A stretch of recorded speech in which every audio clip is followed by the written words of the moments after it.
देश में आज से जनगणना की शुरुआत होने वाली है। आज से पहला चरण शुरू होगा। पूरी तरह से हाईटेक होगी जनगणना। मकानों की गिनती में जियो मैपिंग का इस्तेमाल किया जाएगा। तो वहीं डिजिटल मैप पर हर घर की लोकेशन देखी जाएगी। कोई भी घर जिससे ना छूटे, इसको लेकर के यहाँ डिजिटलाइजेशन का इस्तेमाल किया जाएगा। लिव इन में रह रहे लोगों को शादीशुदा ही माना जाएगा। जनगणना कर्मी 33 सवाल पूछने वाले हैं। इन 33 सवालों के सेट के जरिए कई सारी जानकारी ली जाएगी। इसको फिर पूरा फॉर्म्स में भरा जाएगा और डिजिटल तरीके से इस बार जनगणना होने वाली है। कोविड के चलते जनगणना नहीं हो पाई थी और अब ये जनगणना होने जा रही है। तो वहीं इसको लेकर के आज से पहले चरण की शुरुआत हो जाएगी। पहला चरण 1 अप्रैल से लेकर के 30 सितंबर तक के बीच रहेगा। हर राज्य को 30 दिनों में अपना काम पूरा करना है।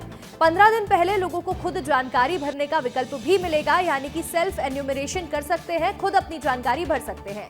पहले 2021 में ये पूरी प्रक्रिया शुरू होनी थी, जनगणना होनी थी, लेकिन कोरोना के कारण इसे टाल दिया गया और इस बार जनगणना पूरी तरह से डिजिटलाइज्ड होने वाली है। 30 लाख कर्मचारी मोबाइल ऐप से डेटा को इकट्ठा करेंगे।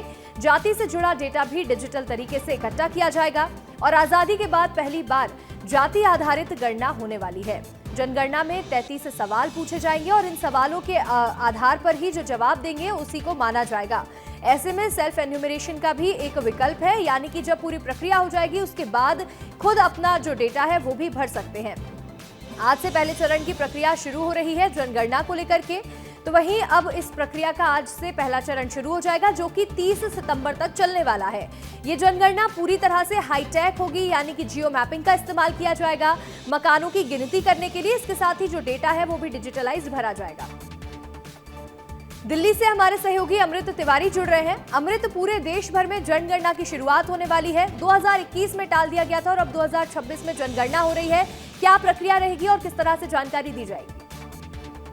देखिए, इस बार जो जनगणना हो रही है वो बाकी अभी तक की जो जनगणना हिंदुस्तान में हुई, आज़ाद हिंदुस्तान के चाहे पहले की, उनसे काफ़ी जो है अलग रहने वाली है। इस बार जो है जनगणना पूरी तरह से इसका डिजिटलीकरण किया जा रहा है और साथ ही साथ इसमें जो हमारे जो डेटा होंगे नागरिकों के, वो पूरी तरह से सुरक्षित रहेंगे।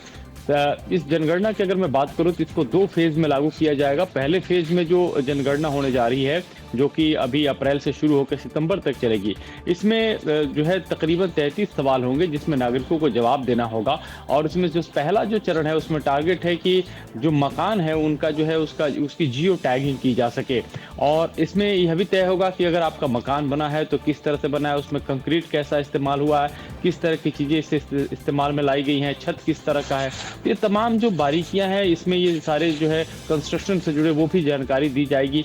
और उसके अलावा अगर आप बात करें इस जनगणना में जो अहम बात है कि इसमें लिविंग रिलेशनशिप में रहने वाले, जब दूसरा फेज शुरू होगा, लिविंग रिलेशनशिप में रहने वाले लोगों को भी शादीशुदा के तौर पे माना जाएगा, यानी कि उनके लिए एक दाम्पत्य जीवन के तौर पे देखा जाएगा। हालांकि इसके लिए जो कपल है उसको सहमति देनी होगी, तो उसको भी इस जनगणना में उस हिसाब से शामिल किया जाएगा। यानी कि इस जनगणना का आधार एक बदलते सामाजिक बदलाव को भी एक्सेप्ट करना है और उसको भी इसमें शामिल करना है। साथ ही साथ जो नागरिक है उनकी चॉइसेस किस तरह की हैं उसका भी इसमें जिक्र होगा कि वो खाना क्या पसंद करते हैं, उनके जो उपभोग की वस्तु में सबसे ज़्यादा क्या शामिल होता है। तो एक तरह से नागरिकों के जो चॉइसेस हैं, जो खान पान है, उनकी जो बढ़ती हुई इच्छाएं हैं, उनका भी यहाँ पे इस जनगणना में जो है जिक्र होगा। तो यह एक बड़ा ही होलिस्टिक जो है जनगणना होने जा रही है पूरे देश में। 2027 तक इसकी प्रक्रिया पूरी की जाएगी। तो ये पहला चरण है और दूसरे चरण में नागरिकों की जो है वो गिनती होगी। तो इस हिसाब से देखेंगे तो अगर देखा जाए तो आने वाले वक्त में यह जनगणना जो है अलग डायमेंशन लेगा और इसके बाद जो है भारत की राजनीति और साथ ही साथ जो योजनाएं जो क्रियान्वयन होती है उसके लिए भी बहुत बड़े बदलाव देखने को मिलेंगे। क्योंकि यहाँ पे जो है जातियों का भी वर्णन मिलेगा कि जो अगर कोई व्यक्ति है तो किस कास्ट से बिलोंग करता है। सबसे ज्यादा यह क्रांतिकारी साबित होने जा रहा है और इसको लेकर के सभी को इंतजार था, जिसकी प्रक्रिया से शुरू हो रही है। इसको लेकर के बड़े स्तर पर अगर कहा जाए तो इसके लिए ट्रेनर्स जो है ट्रेंड किए गए हैं, ट्रेनिंग दी गई है, जिसमें मास्टर ट्रेनर्स हैं, उसके बाद प्रगणक है। तो मास्टर ट्रेनर्स देखेंगे हर जिले में है, उसके अलावा पर्यवेक्षक उसके साथ साथ रहेंगे जो हर चीज की निगरानी रखेंगे। तो अलग अलग राज्यों में अलग अलग तरीके से इनकी संख्या निर्धारित की गई है और हर जिले स्तर से लेकर के ब्लॉक स्तर और वहां पे इन सब चीजों की जो प्रक्रिया पूरी की जाएगी। व्यक्तियों के पास भी ये ऑप्शन दिया गया है कि वो खुद से भी अपने इस जनगणना में वो खुद से भी हिस्सा ले सकते हैं, ताकि एक ये भी नया विकल्प है कि सेल्फ एम्यूनरेशन का ये विकल्प दिया गया है कि अपनी खुद की जानकारी भी भरी जा सकती है। अब